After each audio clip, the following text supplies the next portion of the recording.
When the decision-making authority rests with the top management, we call it as centralized organization. So any organizational structure, whether it is a functional or a divisional organization, there is a chain of command which is running. I had told you that delegation is nothing but granting of authority to the subordinates. So once the major policy decisions are taken, they cannot be changed at the lowest levels.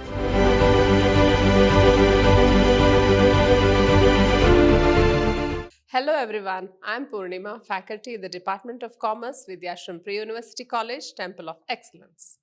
In this session on Organizing chapter, this is the last session, I will be discussing about what is decentralization, what is a centralization, and what is the importance of this decentralization. Okay, so we all know that nowadays the organizations are very huge and we need to manage these organizations. So when the organization, size of the organization gets very big, it will be very difficult for the business organizations or for the administration to just manage all these organizations simultaneously.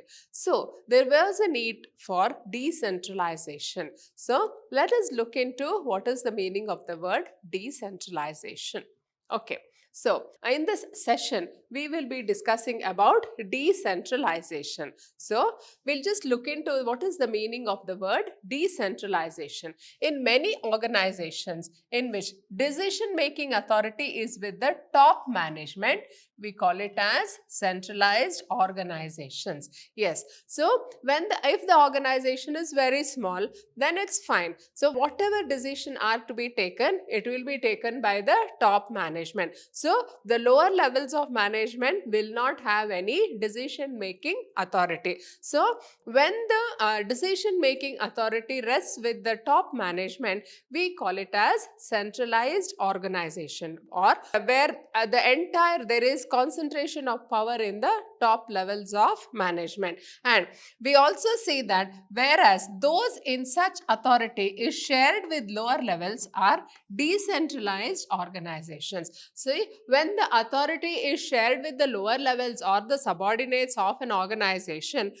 we call it as a decentralized organization. So we should understand that the centralization or decentralization is dependent on the sharing of authority. So how the authority is shared between the various levels of management. Now let us look into another meaning of the word decentralization. So decentralization explains the manner in which decision-making responsibilities are divided among the hierarchical levels. So as I had explained in my previous slide, so here we see that the decision-making authority is shared among the hierarchical levels. So the top level management, middle level management, and the lower level management. So here we see that there is a sharing of responsibilities. That is the what responsibility?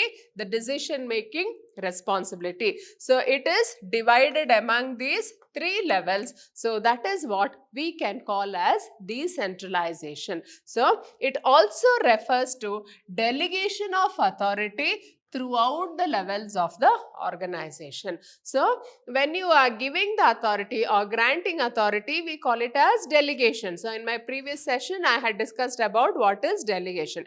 Delegation is nothing but granting of authority by the superior to the subordinate for a particular activity. So delegation of authority is done to get the work done by the subordinate. But here in decentralization, we should understand that here we are giving the decision making authority to the lower levels of the management. So there should be a clear difference between delegation and decentralization. Now we can see that what is the another meaning of the word decentralization. So here we see that the decision making authority is shared with lower levels and is consequently placed nearest to the points of action. So now what is this is actual meaning of the word decentralization? So here we say that first thing is there is sharing of authority.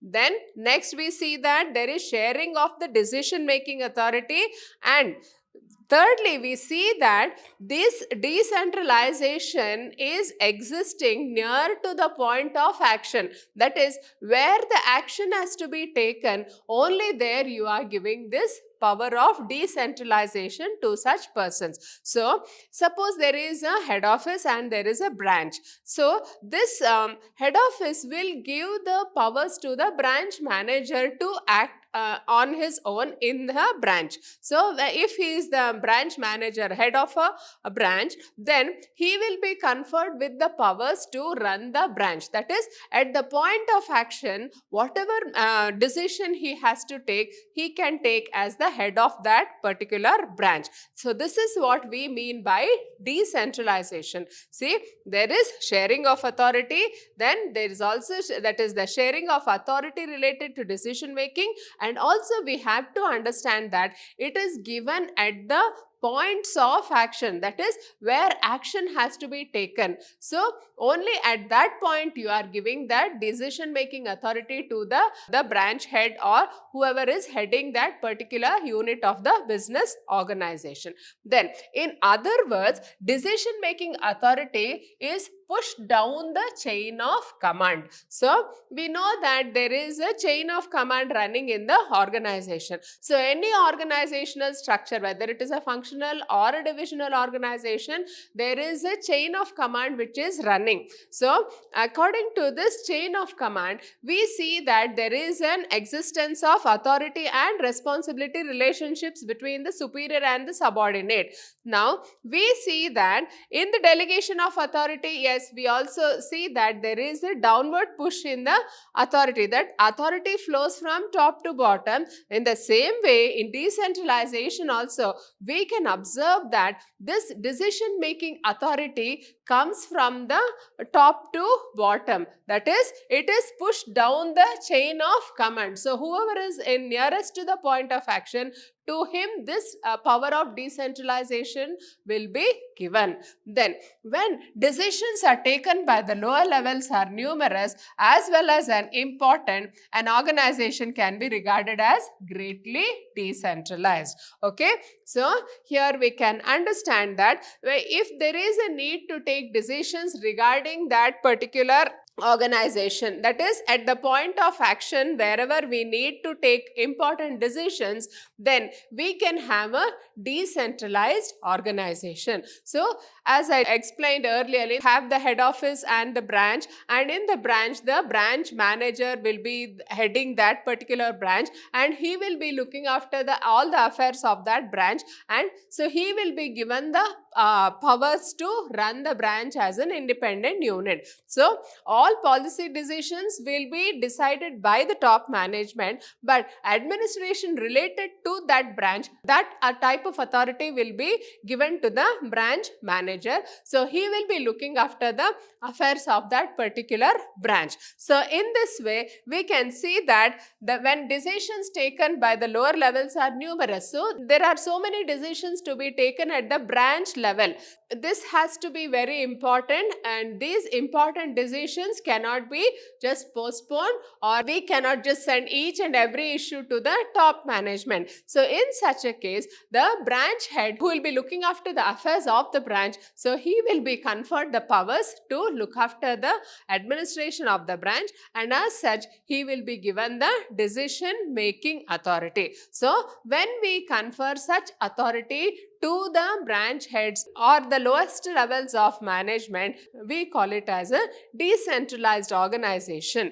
Then next, what is centralization and decentralization? So centralization and decentralization are relative terms and are as seen from the existing status of various business enterprises. So they are both are relative to each other. So an organization is centralized when the decision making authority is retained by higher management, and where it is decentralized when the authority is delegated. So we should understand that centralization and decentralization both are related to the decision making authority. As we all know, the decision making authority always rests with the top management. So the top management has all the rights to make plans and policies for the organization, which has to be percolated into the middle level and the lowest levels of organization.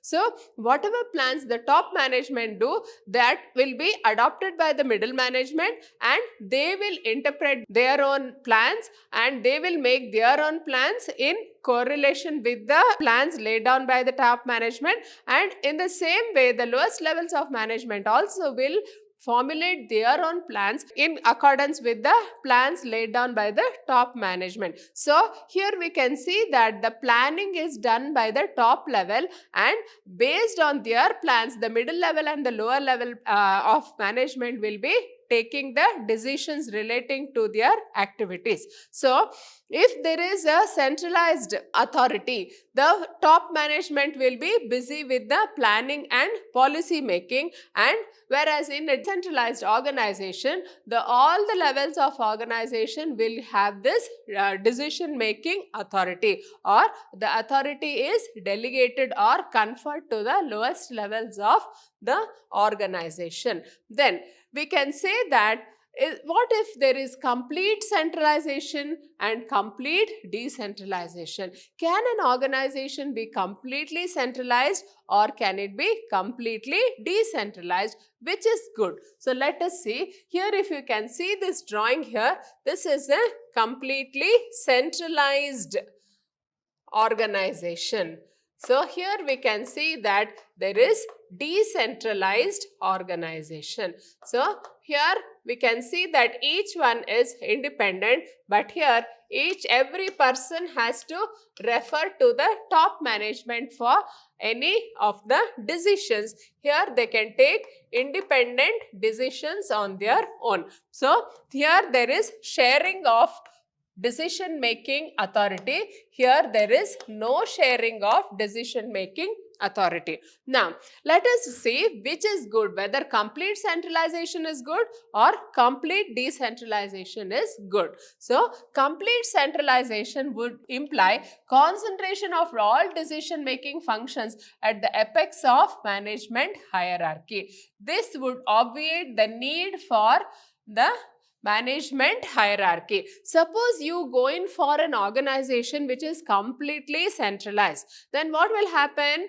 There will be no need for any levels of management at all, because everything you have to go and ask the top level for any decisions. So what will happen is, even though you have lower levels of management running, they will not have any power. So it is better that you don't have a management hierarchy at all. So in other words, if you want to have a management hierarchy, it is better you have a decentralized organization. So a central organization will be successful if the organization is very small, and the top management wants to keep all the authority along with itself. So such an organization will be called as a centralized organization, that is completely centralized, and the subordinates or lowest levels of management will not have any authority to decide for even a very small things also. They will have to consult the top management. So this is a completely centralized organization. Now in complete decentralization, there will be delegation of all decision making functions to the lowest levels of hierarchy, and this would obviate the need for higher managerial positions. Both scenarios are unrealistic. Suppose you go in for a completely decentralized organization, then what will happen is, you will give autonomy to all the branch heads. So whoever is heading the branch, he will be given the full authority to run that organization, and as such there will be no need for a hierarchy at all. So there will be no need for a top management at all, because all the policy decisions, everything will be handled by the persons at lower levels, because they have the authority to take decisions. So these are two extremes of business organization. Either it is completely decentralized or completely centralized. So these are two extremes of a business organization, and both these are unrealistic. So we cannot find an organization which is completely centralized or which is completely decentralized.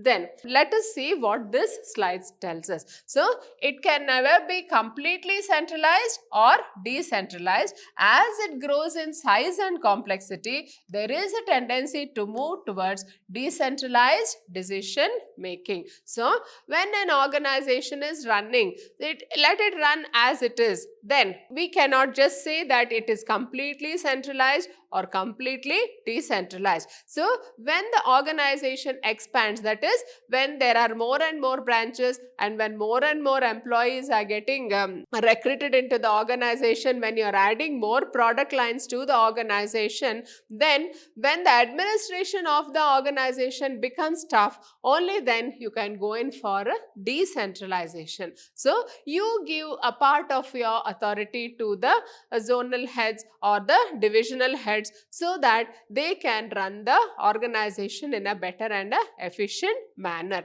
So the centralization and decentralization, we need to have a combination of both of these to run a good organization. Then we see that there is a need for balance between these existing forces. So there should be a proper balance. So centralized and decentralized. So they both should be balanced. Only if there is a balance between centralization and decentralization, then we can see that the organization can run smoothly. Now, let us look into what is the importance of decentralization. Now, if you can see this picture here, this man is explaining something, the growth or the sales prospects or the graph to his subordinates. Now, let us see what is the importance of this decentralization. So, it develops initiative among the subordinates. So, in my session on delegation, I had told you that delegation is nothing but granting of authority to the subordinates. So, the same way in decentralization also, we are conferring the decision making authority to our subordinates. So, decentralization helps to promote self-reliance and confidence among the subordinates. So, when you are giving the decision making authority to your subordinates, you are trusting them. You know that you can give them this authority because they are competent enough, they are able enough, and to take the proper decision at the right time. So, you are trusting your subordinates, and the subordinates also should welcome this move, and if they see that they are being very well trusted, it automatically develops confidence among the subordinates. This is because when lower managerial levels are given freedom, they take their own decisions, they learn to depend on their own judgment. So when you are giving them the decision making authority, so they will be more confident to take their own decisions, and they can also depend on their own judgment. So this is one of the importance of decentralization. Then it also keeps them in a state where they are constantly challenged, and they have to develop solutions for various problems they encounter. So when you are decentralizing the organization, or in other words, you are giving the decision making authority to the lower levels of or the subordinates, so you see that they are constantly challenged. So they will be facing various challenges in their activity or in their day-to-day life of the business. So whenever they face challenges, they have to develop solutions for the various problems they encounter. So when they come up with a problem, they have to take proper decisions and see that they find a solution for the problem. So a decentralized policy helps to identify those executives who have become necessary potential to become dynamic leaders. So in other words, in whether it is a case of delegation or whether it is a case of decentralization, you are identifying the potential in your subordinates. So if the subordinate is competent, if he is a very able person, he will take up the responsibility and he will lead the organization. So he can be given the authority or he can also be given the decision making authority. So when you put him through all these challenges, he may emerge as a future leader of the organization. So in this way, it can help the organization to create dynamic leaders. Here you can see that you are leading the subordinates here towards the goal of the organization. So this is possible only there is proper decentralization of authority. Then next importance of decentralization is it develops managerial talent for the future. So here you can see that manager is here. He has been identified as the manager and there are so many things for which he has to look into. There are so many affairs of the organization to which he has to think about and he has to take decisions. Now here let us see the second importance of decentralization. Here formal training plays an important part in equipping subordinates with skills that help them to rise in the organization. But equally important is the experience gained by handling assignments independently. So it develops managerial talent for the future. So how does it develop managerial talent? So you are giving the subordinates with the skills that help them to rise in the organization. So you are providing the subordinates with a chance to come up in the career. They can carve a career path for themselves in the organization. So how it can be done? With the help of decentralization. But it is equally important that the experience gained by helps them rise in the organization. But equally important is the experience gained by handling assignments independently. So when they are able to handle the assignments independently, then you are developing managerial talent for the future. So when a senior person in the organization retires, then you will be having one more subordinate who will be able to fill that person's position. So in this way, you will be able to nurture managerial talent in the organization. Then decentralization gives them a chance to prove their abilities, create a reservoir of qualified manpower who can be considered to fill up more challenging positions through promotions. So with the help of decentralization, you are encouraging the qualified manpower. You are encouraging the subordinates to come up in life. You are encouraging them for occupying higher positions in the organization. So when they are taking correct decisions, when they are given the decision making authority and they take correct decisions, they solve the problems which they are facing. This will in turn help them to be trained as a better qualified manpower who will be able to lead the business organization in future. Then it also helps to identify who may not be successful as in assuming greater responsibility. Yes, so when a person is given responsibility and he makes use of that opportunity to prove himself, then he emerges as a better leader. But when the same authority is given to another employee and he fails in his attempt, then can also be shows his inability to handle these situations. So it means that management education as well as opportunity for trained manpower use its talent in real life situations. So when the person is given greater authority, he will be in a better position to manage that authority. But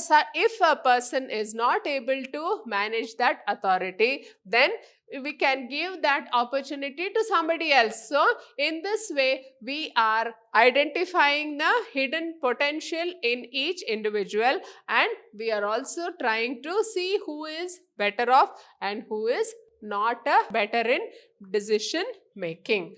Then next importance of decentralization is quick decision making. So we all know that decentralization has three aspects. First thing is there is a conferring the authority or granting the authority. Second one is we will be giving the decision making authority, and third one is this decision making authority is given at the points of action where actual action takes place.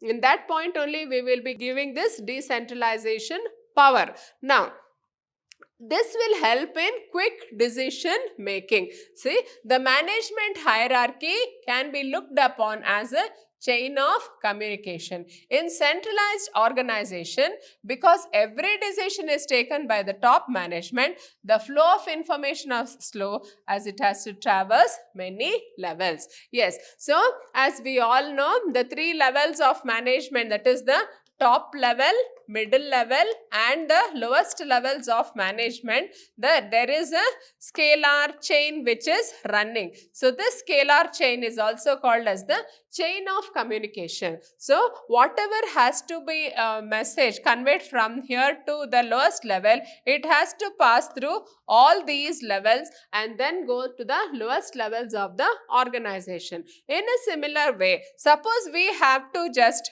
tell and communicate anything to the top level, so the same channel has to be followed from lower level to the middle level to the top level. So there are certain aspects in the business organization which for which the decisions have to be taken very quickly and very fast. So we cannot wait for approval from the top management for all these decisions. So it is necessary for us to have this concept of decentralization so that the decision making power can be given at the regional heads and which they can utilize for the day-to-day running of that particular unit. Now, the management hierarchy, it will have to follow the chain of communication. So whatever decision is taken by the top management has to come down to the lowest level and it has to follow the chain, which will be very slow. And then once it comes to the lower level, then they have to think about the decision and they again send their reaction to the whatever the communication they have received. So all this takes lot of time. Now the response also takes time. Now the lowest level has to think about the decision and then convey to the middle level and then to the top level. So in this way there is lot of time which is being wasted. So to reduce this time, we need time taken for decision making, we need to have decentralization. So the speed of decision making makes it difficult for an enterprise to adapt to dynamic operating conditions. So when we have to take quick decisions, so it will not help. So that is why we need to have a decentralized organization wherein we can have quick decision making. Now, in a decentralized organization, decisions are taken at levels which are nearest to the points of action and there is no requirement for approval from many levels. So the process is much faster and there are also less chances of information getting distorted because it does not have to go through long channels. So if you have a decentralized organization or you have given all the power to the regional heads or the divisional heads, then they are in a better position to handle the situations because they will take quick decisions and which will not need any approval from all the top levels, and there are lesser chances of the information getting distorted because this information we need not go at all. So this information need not go to the top level at all. It can be decided at the branch level itself. So what will happen is there will be faster decision making and they will be, the branch or the regional heads will be in a better position to assess the environment of the particular branch and take appropriate decisions without getting they need not look for approval from the topmost management. So we can say that the decisions are taken at the right time and at the right place. Now, the next importance of decentralization is relief to the top management. So what kind of relief are we giving to the top management? Here the top management is there. So it is looking after the sales graph, and here we have the lowest levels of management. So if you can see here, decentralization diminishes the amount of direct supervision exercised by a superior over the activities of a subordinate. Now here decentralization diminishes the amount of direct supervision exercised by a superior over the activities of a subordinate. That means the subordinate has been given full freedom to take the decision as he wishes. So he can take a note of all the surroundings, whatever is happening in the surroundings, and he can take appropriate decisions related to that. And why? Because they are given the freedom to act and decide within the limits set by the superior. So whatever decisions he can take, so they will set boundaries for the decision making, and within that boundary he is free to take any of the decisions. So the top management will be relieved from this routine decisions. So whatever in the branch or the zonal divisions or whatever it is, so the routine decisions which are to be taken will be handled by the zonal or the divisional head, and they need not go and contact or get approval from the top management for all the routine decisions relating to the organization. So there is no supervision of this branch heads as such.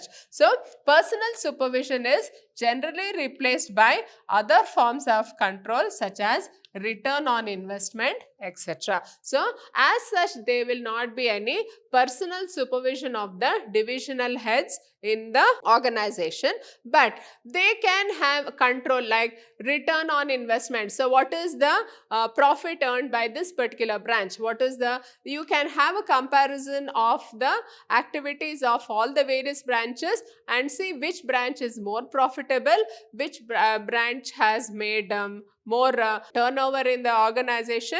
So all these things can be, we can have other forms of control other than having direct day-to-day supervision of the divisional heads. Then we can, decentralization also leaves the top management with more time. They can devote to important policy decisions rather than occupying a time with both policy as well as operational decisions. So operational decisions can be taken by the divisional heads or the zonal heads. So they need not, the top management will be free to take the important policy decisions. So policy decisions are taken by the top management and they will allow the operational decisions to be taken by the lower levels or the subordinates. So in fact, decentralization is greatest when checking required on decisions taken by lower levels of management is least. So whenever you are giving authority to the lower levels of management, there is a tendency of the top management to check whether the decisions taken by the lower levels are good or not. So when they don't check, it means that such and such an organization is completely decentralized, or you have a very decentralized organization where authority is conferred on the lowest levels and there is no interference from the top management as such. Then the next importance of having a decentralized is it facilitates growth.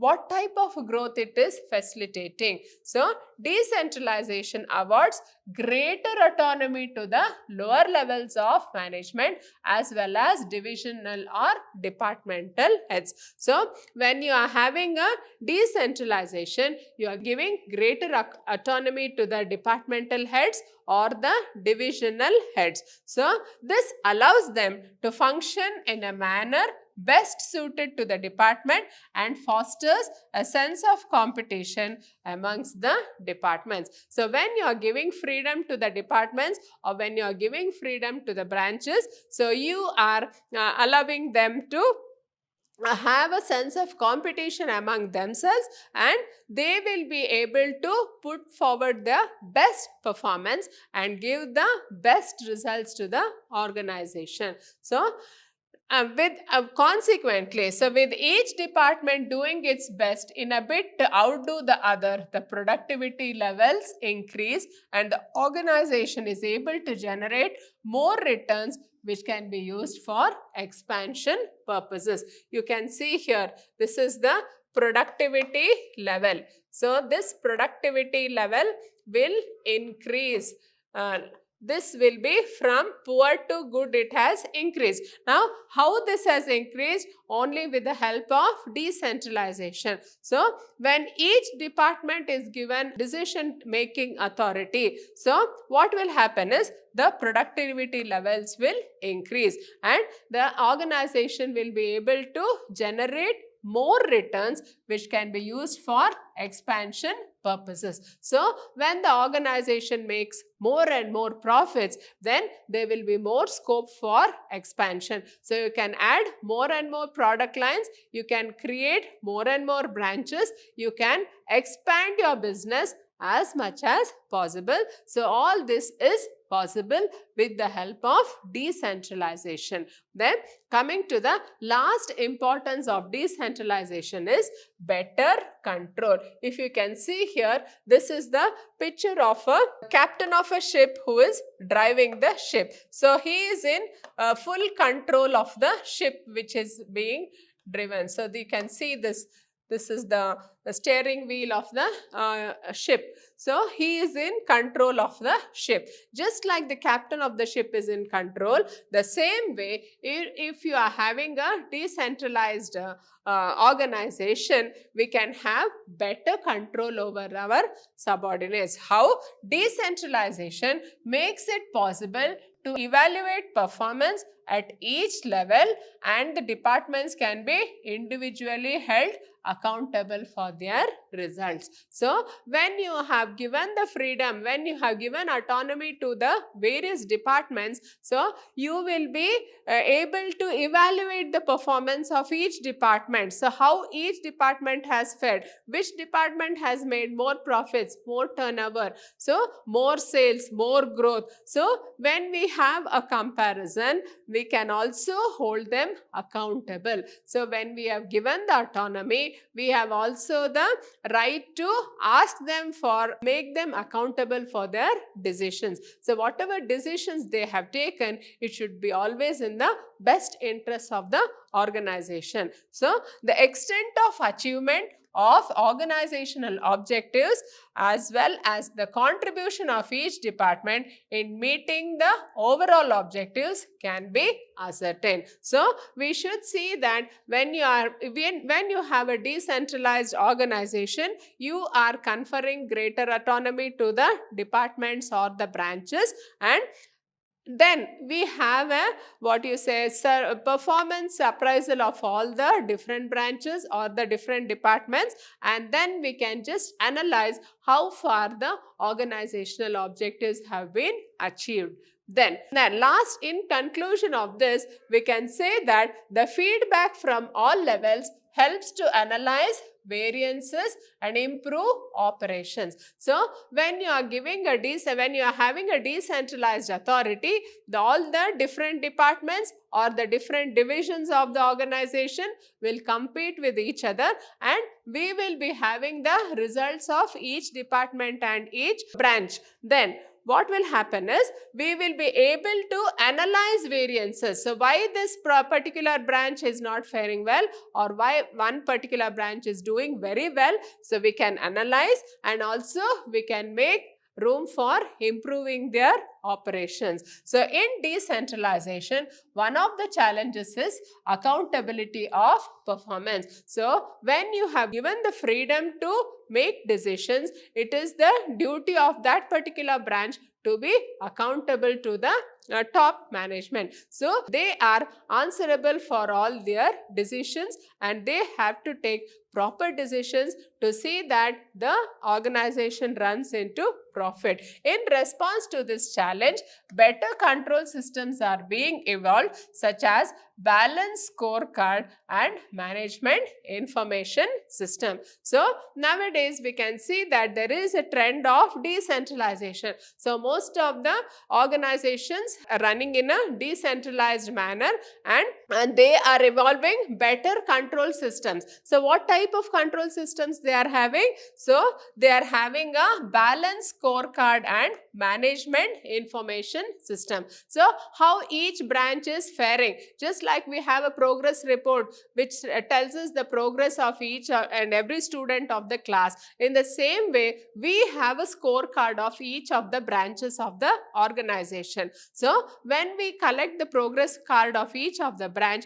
we will be able to analyze where they have gone wrong, which decisions went against the interest of the organization. All these things can be analyzed, and we can also have a better management information system. So the management will be interested in the activities of all the departments. So they will have a management information system where all the activities of that particular unit are being recorded and sent to the top management for their information. So when you have such a setup in an organization, it will be better to have a decentralized organization wherein you have the proper controls in place. Then in conclusion, we must always know that decentralization must be always balanced with centralization in areas of major policy decisions. So there should be a balance. So if you call this as decentralization, this is centralization. So there should be a balance between centralization and decentralization, especially in areas of major policy decisions. So the major policy decisions are to be taken by the top management. So once the major policy decisions are taken, they cannot be changed at the lowest levels. So if there is any change in the lowest levels, it should be approved by the top level. So only when there is a balance between the centralization and decentralization, we can say that decentralization will sustain, or it can be done in an organization. So it is better to have a decentralized organization with good controls in its place. Now let us have a comparative view of what is delegation of authority